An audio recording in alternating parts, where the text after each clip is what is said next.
Hello students. Last time पे हमने IUPAC nomenclature का बेसिक सीखा था, जिसमें 5 पार्ट देखे थे हमने। Secondary prefix, primary prefix, word root, primary suffix and secondary suffix. इसमें से हमने जाना था काफ़ी डिटेल में कि रूट वर्ड जो होता है वो आपके number of carbon atoms in main chain. ध्यान रहे, मेन चेन के कार्बन एटम्स गिनने होते हैं हमें, और उसके अकॉर्डिंग फिर मेथ, एथ, प्रोप, ब्यूट इस टाइप से लगाना होता है हमें रूट वर्ड। ओके। फिर प्राइमरी सफिक्स की अगर बात करें तो उसमें बॉन्ड का नेचर आता था, जिसमें हम क्या लगाते थे, एन। अगर सिंगल बॉन्ड है तो, डबल बॉन्ड है तो इन, है ना, और ट्रिपल बॉन्ड है तो आइन। और इनके ये जो लास्ट में ई आता है, इसका ध्यान रखना होता था हमें। अगर सामने कोई वोवेल आ रहा है तो इस ई को हमें स्किप करना होता था। ठीक है। और सेकेंडरी सफिक्स की बात करें तो सीनियर फंक्शनल ग्रुप जो होता था उसका सफिक्स यूज़ किया जाता है। जैसे सी डब्ल्यू एच ग्रुप है अगर, तो उसके लिए ओइक यूज़ करेंगे हम सफिक्स, है ना। अगर कोई एसओ थ्री एच ग्रुप लगा हुआ है तो सल्फोनिक यूज़ कर लेंगे। एल्डिहाइड लगा हुआ है तो एल यूज़ कर लेंगे। इस टाइप से इनके जो सफिक्स होते थे, जो टेबल मैंने आपको बताई थी, हम आगे भी देखेंगे उसको फंक्शनल ग्रुप के आईयूपीएसी नेम के अंदर। तो वो सारे यहाँ पर सफिक्स यूज़ करने होते थे। फिर बात करें अगर प्राइमरी प्रीफिक्स की, तो यहाँ पर यूज़ होता था साइक्लो। अगर कंपाउंड साइक्लिक है तो ही यूज़ करना है, अदरवाइज इसको स्किप कर देना है हमें। क्लियर। और फिर आती है बात सेकेंडरी प्रीफिक्स की, तो ये यूज़ होता है जूनियर फंक्शनल ग्रुप्स के लिए, लाइक आपके क्लोरो, ब्रोमो, इस टाइप से। अगर F C L B R लगे हुए हैं तो कुल मिला के आपके हेलो कंपाउंड्स जो हैं वो, या फिर नाइट्रो वाले भी हो सकते हैं, नाइट्रोसो वाले भी हो सकते हैं, उनकी भी टेबल मैंने आपको लास्ट लेक्चर में दे दी थी। ठीक है। और सब्स्टिट्यूएंट कौन से वाले होते थे, जनरली हमारे एल्काइल ग्रुप्स होते थे। आर जनरली यूज़ करते हैं हम एल्काइल ग्रुप्स के लिए, जैसे कि CH3। इसके लिए मिथाइल यूज़ करते थे हम, है ना। एक एच जब निकल जाता है तो वाई एल लग जाता था पीछे। सिमिलरली अगर C2H5 लगा हुआ है तो हम इसके लिए क्या यूज़ करेंगे, इथाइल यूज़ करेंगे। ठीक है। तो ये इस तरीके के जो भी ब्रांचिंग में सब्स्टिट्यूएंट्स लगे हुए होते हैं वो भी हमें सेकेंडरी प्रीफिक्स में लिखने हैं। क्लियर। और इनको अल्फ़ाबेटिकल ऑर्डर में ही लिखा जाता है। वो अभी नाम लिखेंगे तब आपको समझ में बेटर आएगा। ठीक। तो ये 5 बेसिक है, क्लियर होंगे ये, पिछले लेक्चर में भी पढ़ा दिए गए हैं। इनकी टेबल्स ध्यान से देखिएगा। ठीक है। अब शुरू करते हैं आईयूपीएसी नोमेनक्लेचर अपने ब्रांच्ड एल्केन्स का, या फिर कह सकते हैं कॉम्प्लेक्स एल्केन्स का, जिनमें ब्रांचिंग होती है। कुल मिला के बात ये है, क्योंकि सिंपल वाले तो हम देख चुके हैं, मीथेन, इथेन, प्रोपेन, ब्यूटेन, वो नॉर्मल होता है हमारे। ठीक है। लेकिन अब हम देखने वाले हैं ब्रांच कॉम्प्लेक्स एल्केन्स का आईयूपीएसी नेमिंग। तो चलिए शुरू करते हैं। तो देखिए, कोई भी आईयूपीएसी नेमिंग हो, 2 पार्ट होंगे हमारे पास। पेरेंट चेन का सिलेक्शन करना, मतलब मेन चेन का सिलेक्शन करना, और फिर नंबरिंग करना। ये 2 हमेशा हमें स्टेप्स फॉलो करनी होगी। क्या है स्टेप्स? सबसे पहले मेन चेन का सिलेक्शन, उसके बाद नंबरिंग। ठीक है। और फिर थर्ड स्टेप में उसका नाम लिखा जाता है। क्लियर। तो शुरुआत करते हैं, मेन चेन सिलेक्शन कैसे किया जाता है एल्केन्स के लिए। तो देखिए, select the longest continuous carbon chain in the molecule. जो भी लॉन्गेस्ट कंटिन्यूस कार्बन चेन हो उसे हमें सिलेक्ट करनी है। जैसे कई बार कई सारी चेन्स बनती है, 5 मेंबर, 6 मेंबर, 7 मेंबर, तो उसमें से हमें जो भी लॉन्गेस्ट वाली चेन बन रही हो वो हमें सिलेक्ट कर लेनी है। जैसे कि एक एग्जांपल देखते हैं ताकि समझ में आए बेटर तरीके से। ये आपका कंपाउंड है। ठीक है। अब इसमें कई तरह की चेन बन रही है अलग अलग कार्बन्स की। जैसे स्ट्रेट चेन ले लूँ अगर ये वाली, तो हमारे पास देखिए कितने कार्बन्स होंगे, इसमें 5 कार्बन्स आएंगे। अगर मैं इस तरीके से ऊपर चला जाऊँ तो कितने कार्बन्स आएंगे, देखिए 6 कार्बन्स आएंगे। 1 2 3 4 5 6। ओके। और अगर मैं यहाँ से ऐसे नीचे आता हूँ तो कितने कार्बन्स आ रहे हैं, 7 आ रहे हैं, 4 ये और 3 ये। ठीक। एक और पॉसिबिलिटी ये भी हो सकती है कि हम ऐसे आ जाएं तो इसमें 6 आ रहे हैं, देखिए 1 2 3 4 5 6। ठीक है। तो इस तरीके से अलग अलग नंबर ऑफ कार्बन्स हमें अलग अलग चेन में मिल रहे हैं। तो हमें कौन सी लेनी होती है, लॉन्गेस्ट कंटिन्यूस चेन लेनी होती है हमें। ठीक। तो इसमें लॉन्गेस्ट कौन सी, देखिए ये तो 5 वाली थी, ये 6 वाली थी, है ना, ये भी 6 वाली थी। तो और बस ये है जो 7 वाली है जो आपके बॉक्स के अंदर है। ठीक है। तो इस तरीके से हमें लॉन्गेस्ट चूज़ करनी होती है। जो भी मल्टीपल नंबर ऑफ चेन्स बन रही होती है उसमें हमें लॉन्गेस्ट चेन सिलेक्ट कर लेनी है। ठीक है। तो ये लॉन्गेस्ट चेन बनी। ओके। और 7 मेंबर की है तो रूट वर्ड क्या आएगा इसके लिए, 7 के लिए हेप्ट। आई थिंक आपने याद कर लिए होंगे अभी तक। 1 के लिए आता था मिथ, 2 के लिए इथ, ठीक है, फिर प्रोप, ब्यूट, इस तरीके से चलता है पूरा, ठीक है। तो ध्यान रखिएगा इन्हें। तो मेन चेन सिलेक्ट हो गई है, उसमें कार्बन आए हैं हमारे पास 7, तो उसके लिए रूट वर्ड आ गया है हमारे पास हेप्ट। इतना क्लियर, ठीक है। और सारे सिंगल बॉन्ड है, तो हमारे पास प्राइमरी सफिक्स भी ऑलरेडी है, एन आएगा, ठीक है। हेप्टेन, यहाँ तक तो क्लियर हो गया। कोई फंक्शनल ग्रुप इसके अंदर नहीं है, कोई भी फंक्शनल ग्रुप इसके अंदर नहीं है, तो सेकेंडरी सफिक्स हमें छोड़ देना है, ठीक है। तो हेप्टेन तक हमारा कंप्लीट हो गया। अब आते हैं प्रीफिक्स पे। तो प्रीफिक्स के लिए देखिए यहाँ पे दो ब्रांचेज हैं, एक ये वाली ब्रांच और एक ये वाली ब्रांच। अब देखिए यहाँ पे क्या लगा हुआ है, CH3 लगा हुआ है, ठीक है। और यहाँ पर क्या लगा हुआ है, देखिए इसको अगर हम एक ही कर लें तो C2H5 लगा हुआ है। क्या लगा हुआ है, C2H5। अब बताओ, ये अगर CH4 होता तो हम इसको क्या कहते हैं, मिथेन। यानी एक H निकला हुआ है मिथेन से, तो इसका नाम हो गया हमारे पास मिथाइल, ठीक है। और ये अगर C2H6 होता तो ये होता इथेन, एक हाइड्रोजन निकला हुआ है तो इसका नाम क्या हो जाएगा, इथाइल हो जाएगा। क्लियर। अब बात ये है कि किस नंबर पे लिखें इसको। ये तो चलिए 7 मेंबर की आप इधर से नंबरिंग करो तो भी ये दोनों 4 पे आएंगे, और इधर से नंबरिंग करोगे तो भी ये 4 पे आएंगे, ठीक है। तो नंबरिंग रूल्स हमारे लिए जानना ज़रूरी है। तो चलिए नेक्स्ट बात करते हैं नंबरिंग की। एक और चीज़, आपके मेन चेन सिलेक्शन के अंदर नंबरिंग से पहले जब आपके इक्वल लेंथ्स की आ जाए कभी कभी अगर चेन, तो हमें लेनी तो कोई एक है, तो उस केस में कौन सी वाली लेंगे, जिसके पास ब्रांचेस ज़्यादा होगी उस चेन को हम सिलेक्ट करेंगे, ठीक है। देखिए एग्जांपल से जल्दी समझ में आएगा। देखो यहाँ पर ये आपका कंपाउंड है, ओके। इसमें अगर हम ये वाली चेन सिलेक्ट करते हैं तो देखिए कितने सब्स्टिट्यूएंट्स आते हैं, 1 2 एंड 3 सब्स्टिट्यूएंट्स आए, ठीक है। 7 मेंबर की लॉन्गेस्ट चेन सिलेक्ट करी तो। अच्छा, 7 मेंबर की और भी कहीं हो सकती है क्या, देखिए कहीं नहीं है और, ठीक है। एक ये वाली हो सकती है, लेकिन वो एक ही बात है, क्योंकि दोनों ये जो प्रोपाइल ग्रुप हैं इसी से जुड़े हुए हैं, उसमें कोई दिक्कत नहीं है।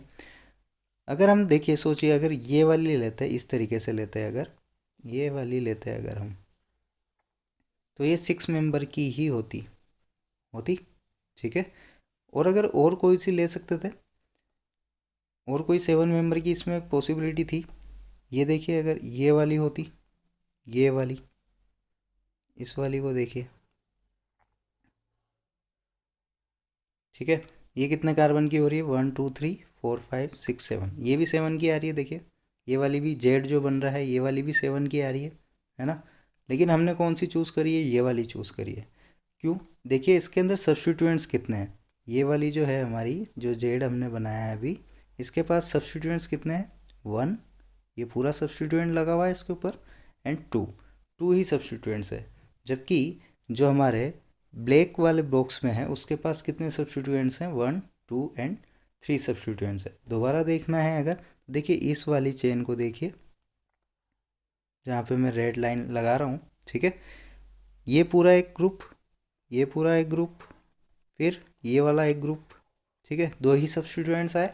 जबकि आपके जो ब्लैक बॉक्स वाली चेन है उसके पास 3 सब्स्टिट्यूएंट है, तो हमने इसलिए इसको चूज़ किया, ठीक है। तो जब कभी ऐसे सेम लेंथ की चेन आ जाए तो उसमें हमें कौन सी लेनी है, जहाँ पर ब्रांचिंग ज़्यादा है। क्लियर इतना, ठीक है। नेक्स्ट बात कराएं अगर, when the number of substituents are also same, then the substituents at the nearest position from either end is preferred for the parent chain selection। अच्छा, अब अगर आपके कभी कभी सब्स्टिट्यूएंट भी सेम आ जाए, जैसे वहाँ लेंथ तो सेम है लेकिन सब्स्टिट्यूएंट का नंबर अलग अलग था, 3 और 2 था, लेकिन कभी कभी अगर सब्स्टिट्यूएंट भी सेम आ जाए नंबर में, ठीक है, 3 3 आ गए, 2 2 आ गए, तब क्या करेंगे। तो देखते हैं एग्जांपल। देखिए इस वाली में देखिए हमारे पास दो पॉसिबिलिटी है, दो पॉसिबिलिटी है, ठीक है। देखो 1 2 3 4 5 6 7 8, एक तो ये वाली चेन है हमारे पास, एक इधर से भी हम नंबरिंग कर सकते हैं इस साइड से, ठीक है। तो एक ये वाली चेन है, तो दोनों में से कौन सी ले, दोनों ही 8 मेंबर की है, लॉन्गेस्ट है दोनों ही, तो कौन सी वाली लें। अब देखिए इनके पास सब्स्टिट्यूएंट देख लेते हैं, इधर से चलेंगे अगर तो 2 सब्स्टिट्यूएंट्स आएंगे, और इधर से चलेंगे तो भी 2 ही सब्स्टिट्यूएंट आएंगे, ये वाला और पूरा ये वाला। देखिए इधर से चले हम 1 2 3 4 के बाद से, तो ये एक सब्स्टिट्यूएंट आया और एक ये वाला सब्स्टिट्यूएंट आया, ठीक है, इस वाली चेन के लिए। और अगर हम इस साइड से चलते हैं, इस वाली चेन के लिए चलें, तो देखिए हमारे पास कौन कौन से सब्स्टिट्यूएंट आएंगे, एक ये वाला आएगा और एक पूरा ये वाला आएगा। ठीक, तो दो दो सब्स्टिट्यूएंट्स आ रहे हैं दोनों के पास, लेकिन इन दोनों में से किसे चूज़ करें, ये वाली करें कि ये वाली करें, है ना। तो देखिए कैसे करेंगे, इससे अगर शुरुआत करते हैं तो सेकंड नंबर पे ही सब्स्टिट्यूएंट मिल जाएगा हमको, है ना। लेकिन अगर इससे शुरुआत करेंगे तो थर्ड नंबर पे सब्स्टिट्यूएंट मिलेगा। देखिए ध्यान से, इससे शुरुआत करते हैं तो थर्ड नंबर पे सब्स्टिट्यूएंट मिलेगा, लेकिन इससे शुरुआत करते हैं तो हमें सेकंड नंबर पे ही सब्स्टिट्यूएंट मिल जाएगा। तो ये रूल यही कह रहा है कि जो भी नियरेस्ट पोजीशन वाला सब्स्टिट्यूएंट जिस चेन में आ रहा होगा वो वाली चेन हमें सिलेक्ट करनी है। ये बात समझ में आई? ठीक है, तो जब नंबर ऑफ सब्स्टिट्यूएंट भी सेम आ जाए तो जो भी पास में होगा सब्स्टिट्यूएंट उसके लिए मेन चेन सिलेक्शन हम करेंगे। क्लियर? वो आपको लिख के दे दिया है सेम चीज़ जो अभी अभी मैंने एक्सप्लेन करी है। ठीक है, नेक्स्ट बात करते हैं, वही आपके एग्जाम्पल है सेम, यहाँ पर भी आप दो में फंस गए हैं। ठीक है, तो अगेन यहाँ पर भी देखिए एक और इंटरेस्टिंग चीज़ है, ये आपकी मेन चेन है 1 2 3 4 5, ठीक है, 6, समझ में आई ये बात पूरी है। ठीक, और एक इधर से भी शुरुआत कर सकते हैं आप, लेफ्ट हैंड साइड से करें या फिर राइट हैंड साइड से करें। आपके पास कितने आ रहे हैं, 9 9 आ रहे हैं दोनों साइड से। ठीक है, अब बात करें अगर ये वाला आपका तो 7 हो जाएगा, 6 7 8। ठीक है, ग्रुप की बात करें, ब्रांचिंग की बात करें, तो यहाँ पर लगा हुआ है इथाइल ग्रुप। ठीक है, और यहाँ पर लगा हुआ है मिथाइल ग्रुप। यही दो ब्रांचेस हैं, दोनों में ब्रांचेस सेम है। अच्छा, इनकी लोकेशन भी सेम है। देखिए आप 1 2 3 4 पे आ रहा है, फर्स्ट सब्स्टिट्यूएंट 4 पे आ रहा है, और इधर से चलें तो भी फर्स्ट सब्स्टिट्यूएंट किस पे आ रहा है, 4 पे आ रहा है। तो अब तो लोकेशन भी सेम हो गई। अब क्या करेंगे, तो देखिए अब क्या करते हैं, हम अल्फ़ाबेटिकल ऑर्डर को फॉलो करते हैं। ये आपका 2 कार्बन वाला ब्रांच है, यानी ये इथाइल है। ये क्या है, इथाइल है। ये आपका एक ही कार्बन वाला है, यानी ये मिथाइल है।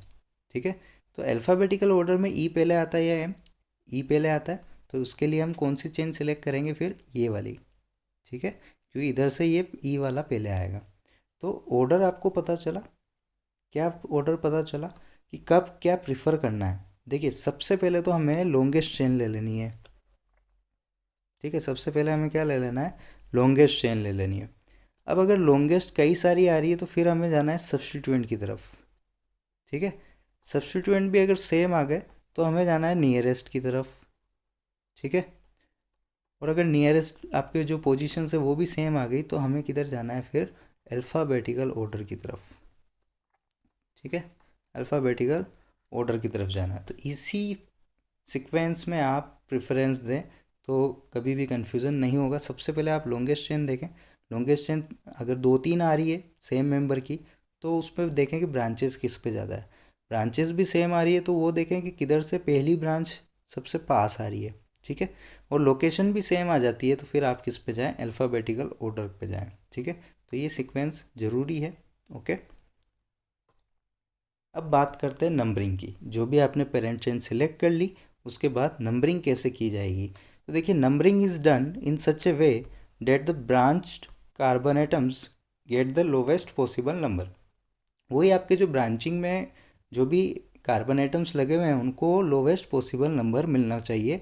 इस तरीके से नंबरिंग की जाती है। देखते हैं एग्जाम्पल से। उसके पहले एक और नोट है आपके लिए, ये नोट करें आप भी। ठीक है, प्रीफिक्स जो लगते हैं ना आपके, जब जैसे 2 मिथाइल ग्रुप आ गए तो डाई मिथाइल, 3 मिथाइल ग्रुप आ गए तो ट्राई मिथाइल, इस टाइप से। तो ये जो प्रीफिक्स होते हैं डाई ट्राई टेट्रा वगैरह, ये कंसिडर नहीं किए जाते अल्फ़ाबेटिकल ऑर्डर में। ठीक है, जैसा कि डाई मिथाइल लिखा हुआ है, ठीक है, तो अल्फ़ाबेटिकल ऑर्डर में हम इसको कंसिडर नहीं करेंगे, ओनली इसको कंसिडर करेंगे। ये इस लाइन का मतलब है सिंपल कंपाउंड्स में। लेकिन बहुत ज़्यादा कॉम्प्लेक्स कंपाउंड्स जब होते हैं तो इनको कंसिडर कर लिया जाता है, हालांकि वो आते नहीं हैं आपके। तो ये रूल ध्यान रखिए कि डाइट्राइब को हमें इग्नोर करना है अल्फ़ाबेटिकल ऑर्डर में। ठीक, नेक्स्ट आइसो और नियो की बात करें, जो हमने पिछली बार सीखे थे, तो आइसो और नियो को अल्फ़ाबेटिकल सीनियरिटी में कंसिडर किया जाता है। जैसे अगर आपके आइसोप्रोपाइल लिखा हुआ है तो अल्फ़ाबेटिकल सीनियरिटी देखते हुए इसका आई प्रीफर किया जाएगा, ना कि इसका पी। ठीक है, ये प्रीफर नहीं होगा, ये वाला प्रीफर होगा। ठीक है, इस तरीके से ये थोड़ा ध्यान रखें लिखते वक्त, या कभी अल्फ़ाबेटिकल सीनियरिटी चेक करनी हो तब। ओके, चलिए करते हैं एग्जाम्पल। देखिए सबसे पहले क्या करेंगे, इसका नाम लिखना है हमें।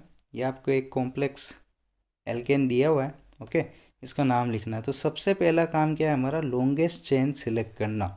ठीक है, तो देखते हैं अलग अलग चेन्स प्रीफर करते हैं इसमें। 1 2 3 4 5, अगर मैं स्ट्रेट जाता हूँ तो 5 मेंबर की रिंग चेन आ रही है। ठीक है, उसके बाद अगर हम पूरा नीचे आ जाएं जेड बनाते हुए, तो 1 2 3 4 5 6 7 मेंबर की चेन आएगी। ठीक है, तो 1 2 3 4 5 6 7 ये वाली चेन हमारे पास आई। ठीक है, फिर अगर ये वाली लेते हैं तो ये भी आपके 7 की है। कौन सी वाली लेंगे, देखिए अगर ये जेड वाली लोगे तो वही अगेन आपके 2 सब्सटीट्यूएंट्स हैं, लेकिन अगर ये वाली लोगे तो 3 सब्सटीट्यूएंट्स हैं। पहले वाला ही एग्जाम्पल है ये। ठीक है, इसकी नंबरिंग बताइए जस्ट कि अब नंबरिंग कैसे करेंगे। देखिए नंबरिंग अगर हम नीचे से करेंगे तो पहला सब्सटीट्यूएंट हमें 4 पे मिलेगा, 1 2 3 4 पे मिलेगा। जबकि नंबरिंग अगर यहाँ से करेंगे हम तो पहला सब्सटीट्यूएंट हमें 2 पे ही मिल जाएगा। ठीक है, तो जो ये सेट बनते हैं इनके लोकेशन के, जैसे देखिए इधर से जब नंबरिंग करी तो सब्सटीट्यूएंट के सेट्स क्या है, 2 पे आया एक, तो एक 3 पे आया, तीसरा आपके किस पे आया, 4 पे आया। ठीक है, ये पहला सेट आया इधर से नंबरिंग करने पे। अगर मैं नीचे से नंबरिंग करता तो सेट क्या मिलता, देखिए पहला सब्सटीट्यूएंट आता 4 पे, उसके बाद आता ये वाला 5 पे, और उसके बाद ये वाला आता हमारा 6 पे। तो देखिए लोवेस्ट सम किस में आ रहा है, लोवेस्ट सम इस वाले में आ रहा है। ठीक है, तो ये वाली हम नंबरिंग प्रीफर करेंगे। इस तरीके से आप चेक कर लिया करें जब भी कन्फ्यूज़न हो कि नंबरिंग किधर से करें, तो सेट बना लें सब्सटीट्यूएंट के किस किस पोजीशन पे वो आ रहे हैं, फिर लोवेस्ट सम ऑफ लोकेंट्स का आपको प्रीफर करना है। ठीक है, तो इसका नाम क्या हो जाएगा, देखिए नाम कैसे लिखते हैं। सबसे के पहले क्या लिखा जाता है, सेकेंडरी प्रीफिक्स। इसमें कौन आते हैं आपके सब्सटीट्यूएंट्स, सब्सटीट्यूएंट्स कौन कौन है, मिथाइल है, इथाइल है और प्रोपाइल है। तो अब सबसे पहले किसे लिखें, देखिए मिथाइल में आता है एम, इथाइल में आता है ई, ठीक है, प्रोपाइल में आता है पी। तो अल्फ़ाबेटिकल ऑर्डर को फॉलो करना है। सबसे पहले लिखेंगे हम इथाइल को। ठीक है, ये लिखा इथाइल। इथाइल कौन से नंबर पे लगा हुआ है, 3 पे लगा हुआ है, तो इस तरीके से 3 पे इथाइल लिखना ज़रूरी है ताकि हमें पता भी चले कि इथाइल के कौन से नंबर पे है। ठीक है, और नंबर और अल्फ़ाबेट को हमें डैश या हाइफन से दूर करना होता है। ठीक है, उसके बाद बात करें ई के बाद कौन आता है, अल्फ़ाबेटिकल में एम आता है। तो अब मिथाइल का नंबर है, और मिथाइल कौन से नंबर पे लगा हुआ है, 2 पे लगा हुआ है, तो 2 पे आपका है मिथाइल। ठीक है, ओनली फर्स्ट लेटर कैपिटल आएगा, बाकी सारे स्मॉल आएंगे। उसके बाद प्रोपाइल किस पे लगा हुआ है, 4 पे, तो 4 प्रोपाइल। क्लियर, ये प्रोपाइल कैसे हुआ, एक हाइड्रोजन इसमें कम है। ठीक है, ये बॉन्ड खाली था जो इससे जुड़ा हुआ है, इसलिए प्रोपाइल है। ठीक है, चलिए ये तो सारे सब्स्टिट्यूएंट हो गए। नेक्स्ट क्या क्या किसका नंबर आता है, प्राइमरी प्रीफिक्स का। अब प्राइमरी प्रीफिक्स तो है ही नहीं इसमें क्योंकि ये साइक्लिक नहीं है। ठीक है, तो साइक्लो हमें लगाना नहीं है। अब लगेगा रूट वर्ड। तो बताओ मेन चेन में कितने कार्बन है, 7। ठीक है, तो क्या लगेगा, हेप्ट। ये हो गया आपका रूट वर्ड। इसके बाद कौन आता था, प्राइमरी सफिक्स, जो कि बॉन्ड का नेचर बताता था। तो यहाँ सारे सिंगल बॉन्ड है तो क्या लगेगा, एन लगेगा। ठीक है, और लास्ट में क्या आता था, सेकेंडरी सफिक्स, जो कि आपके फंक्शनल ग्रुप कोई है नहीं तो हम इग्नोर कर सकते। तो ये आपका फाइनल IUPAC नेम हो गया, जिसमें ये वाला आपका रूट वर्ड हो गया। ठीक है, और ये वाला आपका प्राइमरी सफिक्स हो गया। ठीक है, और ये पूरा क्या हो गया, सेकेंडरी प्रीफिक्स। समझ में आई, तो वही पैटर्न फॉलो करते हुए चलना है। सबसे पहले सब्स्टिट्यूएंट्स, उसके बाद रूट वर्ड, और उसके बाद आपके बॉन्ड का टाइप। क्लियर, और देखते हैं इसके एग्जांपल्स। तो ये तो नाम हो गया उसका पहले वाले का। चलिए इसको देखते हैं। इसमें लॉन्गेस्ट चेन सिलेक्ट करके दी हुई है, आपको नंबरिंग भी कर दी है। ठीक, और नंबरिंग अगर आपको नहीं करके देते तो भी आप कर सकते थे। देखिए इधर से नंबरिंग करोगे तो 2 पे आएगा पहला, जबकि इधर से नंबरिंग करोगे तो पहला 4 पे पड़ेगा। तो वहीं डिसाइड हो गया कि वो उस पे होगा। ठीक है, वो लॉन्गेस्ट चेन पहले से ही आपको सिलेक्ट करके दी गई है। अदरवाइज़ आपको पूरा लॉन्गेस्ट चेन देखना होता, कितनी ब्रांचेज आ रही है वो सारा भी देखना होता है। ठीक, अब इसका नाम लिखना है हमें। तो देखिए नाम लिखने के लिए हमारे पास चेन तो आ गई, नंबरिंग भी आ गई। अब सब्स्टिट्यूएंट्स देख लेते हैं। तो इस पे 2 मिथाइल लगे हुए हैं, एक 2 पे लगा हुआ है, एक 3 पे लिखा हुआ है, ठीक है। तो डाई मिथाइल लगे हुए हैं, है ना। और किस किस पोजीशन पे है, 2 और 3 पे है।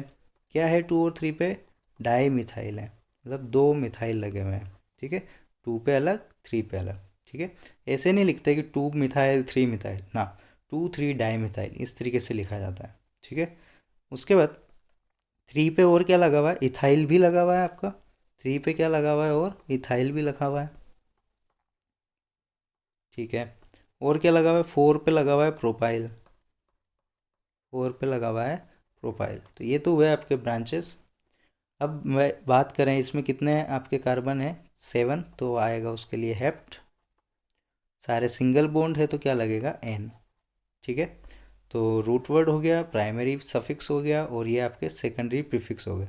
इसमें से पहले किसे लिखें बताएं, ई को फॉलो करें कि डी को फॉलो करें।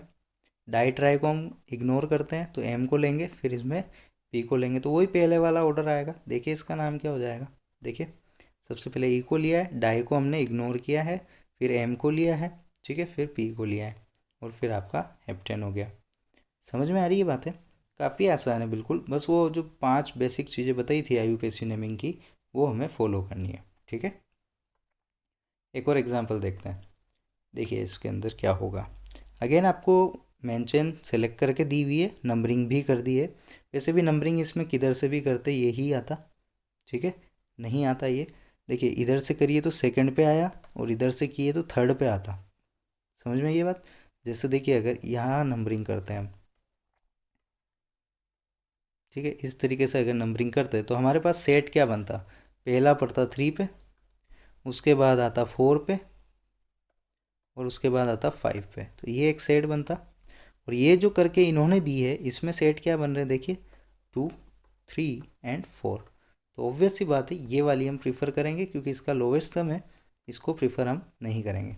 तो जैसे आपको ये दिया गया उसी को प्रीफर करें, ओके। चलिए अब देखते हैं, नाम लिखना है। तो मेन चेन के बाहर जो भी है वो सारी ब्रांचेस है। तो अगेन 2 मिथाइल लगे हुए हैं यहाँ पे और यहाँ पर। तो बताए कौन कौन सी पोजीशन पे, 2 और 4 पे है। तो 2 और 4 पे तो क्या लगा हुआ है आपका, डाई मिथाइल, ठीक है। 2 और 4 पे क्या है, डाई मिथाइल है। 3 पे क्या है, इथाइल है,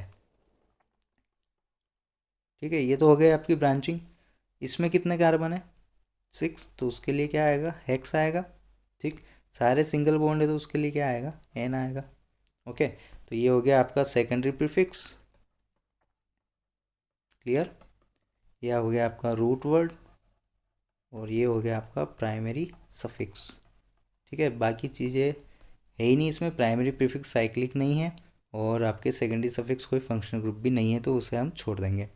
तो अब बताए नाम लिखते वक्त क्या पहले आएगा, डाई को तो हम इग्नोर करेंगे, ई पहले आता है एम से, ठीक है। तो ये पहले लिखेंगे, उसके बाद ये, फिर ये देखिए 3 इथाइल 2 4 पे डाई मिथाइल, है ना।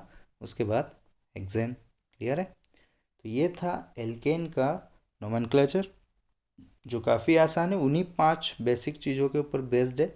बस आपको ब्रांचिंग का पता चलना चाहिए, लॉन्गेस्ट चेन का पता चलना चाहिए, और नंबरिंग किधर से करनी है कि लोवेस्ट सम आए लोकेंट्स का, सब्स्टिट्यूएंट्स का, ठीक है। तो ये बेसिक कुछ चीज़ें थी एल्केन के नोमेनक्लेचर में। नेक्स्ट हम पढ़ेंगे एल्कीन और एल्काइन का नोमेनक्लेचर, क्लियर। Thank you.